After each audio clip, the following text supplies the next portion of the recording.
Welcome back to the Work of Wellbeing podcast. I'm Amy Green, your host from The Wellness Strategy, and we're here to talk about all things personal and professional wellbeing.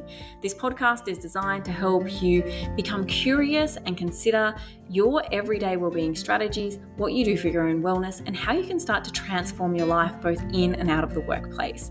Sit back, grab a cup of tea, maybe grab a notepad, a journal, and get ready to feel really enlightened about what wellbeing used to be, what it is now, and where you can take your own wellness strategy.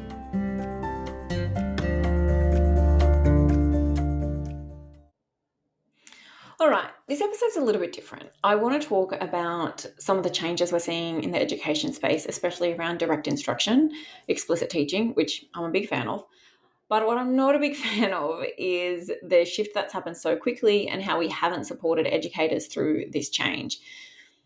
I could say lots about my thinking behind explicit and direct instruction and the shift to this and what is going on. And look, I will say direct and explicit instruction does not mean 80 PowerPoint slides, students sitting in front of PowerPoint slides, teachers sitting in their chair. That's not direct or explicit instruction. I taught in the UK for a number of years. We were very big on it, and it did not look like that. I think there is a way to do it really well. It helps scaffolded learning opportunities. It supports inclusion. Anyway, we're not going to talk about that. We are going to talk about, however, the change process that sat behind it, especially in some areas across the country where it was just almost like an overnight decision and teachers were left questioning what had happened, how they're supposed to do it. And this idea of when we're doing something different and we haven't given people the time to absorb it, to understand it, there is going to be a disconnect between what we want and what happens. And I don't think that's okay.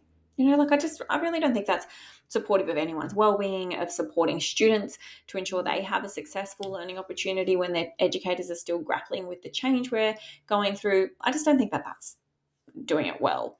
So one of the things I want to highlight is that change in teaching practice can have a major impact on staff wellbeing, yet it's often so overlooked. And as we move towards this direct and explicit instruction, the way this transition is managed will matter. Yeah, and in some ways, I think we haven't managed it well. Because if educators aren't given the right support, time, and clarity, it's going to lead to stress and confusion and inconsistency. And aren't we trying to avoid that anyway? So what we're going to unpack is why this instructional change is impacting staff wellbeing and what we need to do about it. So with this conversation around direct and explicit instruction, we need to be really clear. Implementing this approach in schools or introducing any new pedagogical shift is going to have a direct impact on staff wellbeing because it's change. Maybe not for everyone, but for many and some, it will be a change.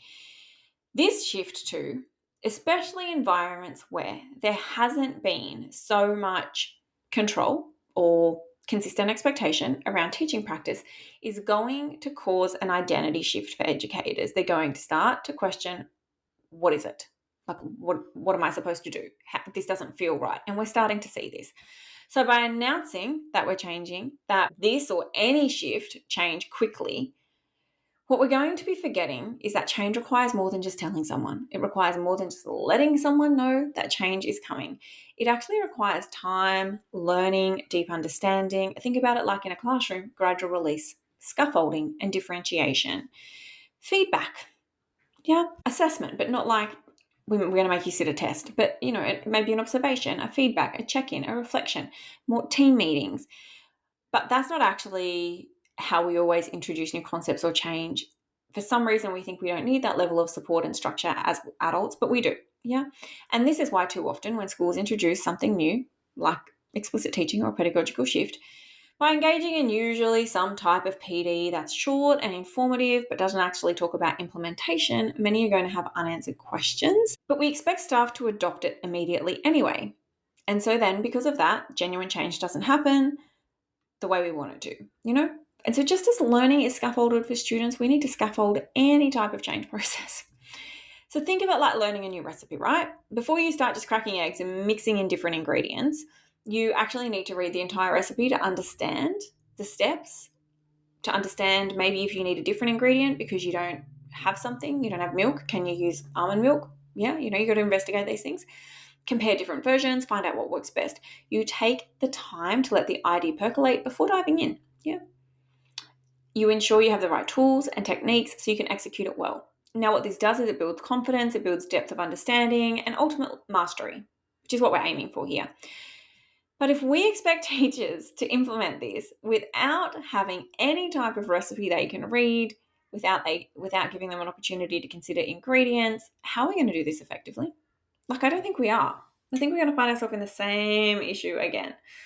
So here's what I'm advising for any type of change. You need expert-led learning, first of all. Educators need access to experts who can break down explicit and direct instruction, model best practices, and provide ongoing guidance and support. Without this, people are going to be left to interpret it on their own, and you don't know what you don't know. So really, we're going to have inconsistent implementation, people working without clarity, or they're just going to go back to the way it used to be because that's what they know. Yeah. We need time to digest and plan. So before any implementation happens, just as we wouldn't rush a student through a complex analysis or a complex mathematical word problem, we would scaffold it in small incremental steps first, making sure they had the foundations. We need to do this too. We can't expect change overnight. Yeah, we need time to analyze units of work, to analyze teaching approaches, to analyze outcomes, assessments. How is it going to fit? Ponder with it, trial it, test it before we go all in, yeah? And we need space to ask questions. Space to ask questions so we know that the steps we're mapping out are correct, just like mapping out the steps required for students. And then we need to amp up collaboration. This shouldn't be done in isolation. Like I said, we don't know what we don't know. And so how are we going to actually grow and ensure we're doing the best thing if we don't have people questioning and challenging and prompting and being curious with us? Yeah, we have to have more conversations at a team level so we can see whether or not what we're doing is right, whether or not we need to adjust something, whether or not we're understanding. This is actually one of the biggest things that's going to make a difference on staff wellbeing, because people won't feel alone. Yeah, so we want them to feel supported.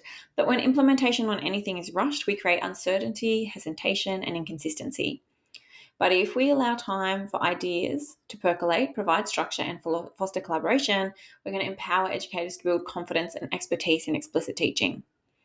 Now, when they're confident, they're going to be able to teach with greater clarity and impact, leading to better outcomes for students, right? That's the impact we want to have. Now, I might be someone sitting here saying we probably do need to consider direct and explicit instruction and how we need it, but we also need to implement it well to make sure it doesn't become something that it shouldn't, yeah?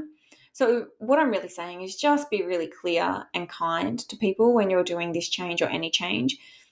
A one-off meeting and then saying go do it is not supportive change. It's not collaboration. It's not allowing you to lead with curiosity. Give people time to do it, to think about it, to reflect on it, and then to come back and ask, are we on the right track here? Yeah.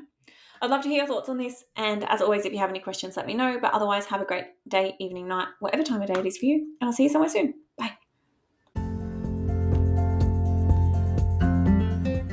Thank you so much for tuning into today's episode. I really do hope you have enjoyed it.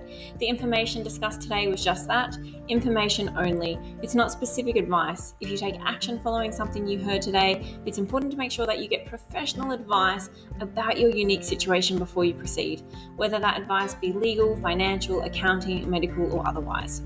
Please reach out to me if you have any questions or if there's anything else I can do to support your own wellbeing and wellness journey, whether it's another topic you'd like me to discuss or whether it's support in your school, workplace, or individually.